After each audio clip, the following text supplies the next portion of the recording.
اللہ اس بات سے آر نہیں کرتا کہ مچھر یا اس سے بڑھ کر کسی چیز مثلا مکھی مکڑی وغیرہ کی مثال بیان فرمائے۔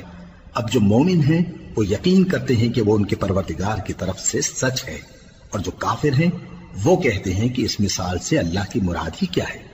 اس سے اللہ بہتوں کو گمراہ کرتا ہے اور بہتوں کو ہدایت بخشتا ہے، اور گمراہ بھی کرتا ہے تو نافرمانوں ہی کو، جو اللہ کے اقرار کو مضبوط کرنے کے بعد توڑ دیتے ہیں، اور جس چیز یعنی رشتہ قرابت کے جوڑے رکھنے کا اللہ نے حکم دیا ہے اس کو قطع کیے ڈالتے ہیں اور زمین میں خرابی کرتے ہیں۔ یہی لوگ نقصان اٹھانے والے ہیں۔ کافرو، تم اللہ سے کیوں کر منکر ہو سکتے ہو؟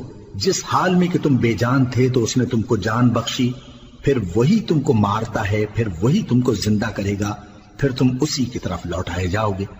وہی تو ہے جس نے سب چیزیں جو زمین میں ہیں تمہارے لیے پیدا کی، پھر آسمانوں کی طرف متوجہ ہوا تو ان کو ٹھیک ٹھیک 7 آسمان بنا دیا، اور وہ ہر چیز سے خبردار ہے۔